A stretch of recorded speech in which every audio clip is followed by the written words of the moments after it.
ದಯವಿಟ್ಟು ನನ್ನ ಪ್ರೀತಿಯ ಸೆಲೆಬ್ರಿಟಿಗಳು ನಿಮ್ಮ ಅಭಿಮಾನ, ನಿಮ್ಮ ಪ್ರೋತ್ಸಾಹ, ನಿಮ್ಮ ಆಶೀರ್ವಾದ ಸದಾ ಹೀಗೆ ಇರಲಿ ಅಂತ ಕೇಳ್ಕೊಳ್ತೀವಿ. ಖಂಡಿತ ಈ ಬರ್ಡೇಗೆ ಯಾರ್ಯಾರು ಸಾಂಗ್ಗಳು ಮಾಡಿದ್ರು, ಸೊ ಅವರೆಲ್ಲರಿಗೂ ಥ್ಯಾಂಕ್ಸ್. ಆ್ಯಕ್ಚುಲಿ ಎಲ್ಲ ಸಿಂಗರ್ಸ್ಗಾಗಲಿ, ಆಮೇಲೆ ಪ್ರೊಡಕ್ಷನ್ ಅವ್ರಿಗಾಗಲಿ, ಅವ್ರುಗಳಿಗೂ ತುಂಬ ಥ್ಯಾಂಕ್ಸ್. ತುಂಬ ಒಳ್ಳೆ ಸಾಂಗ್ಗಳು ಮಾಡಿದ್ರೆ ಇಷ್ಟು ತೋರಿಸ್ತಾ ಇರಲ್ಲ, ಅದನ್ನ ಎಕ್ಸ್ಪ್ರೆಸ್ ಮಾಡೋಕೆ ನನಗೂ ಆಗ್ತಾಯಿಲ್ಲ. ಹೆಂಗೆ ಎಕ್ಸ್ಪ್ರೆಸ್ ಮಾಡೋದು, ಏನು ಹೇಳಿದ್ರು ಅದು ಕಮ್ಮಿನೇ ಆಗ್ತದೆ. ನನ್ನ ಪದ ಏನು ಹೇಳಿದ್ರು ತುಂಬ ಕಮ್ಮಿ ಆಗ್ತದೆ.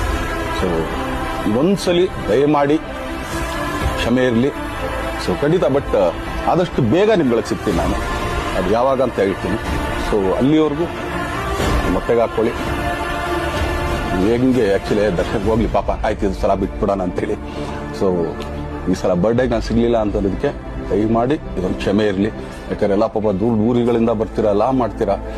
ಸೊ ಬಂದಾಗ ಎಲ್ಲೋ ಒಂದು ಬಿಲ್ಡಿಂಗ್ ಮೇಲೆ ನಿಂತ್ಕೊಂಡು ನಾನು ಸುಮ್ಮನೆ ಕೈ ವೇ ಮಾಡೋದು ನನಗೆ ಮನ್ಸಿಗೆ ಅದು ಒಪ್ಪಿಗೆ ಆಗಲ್ಲ.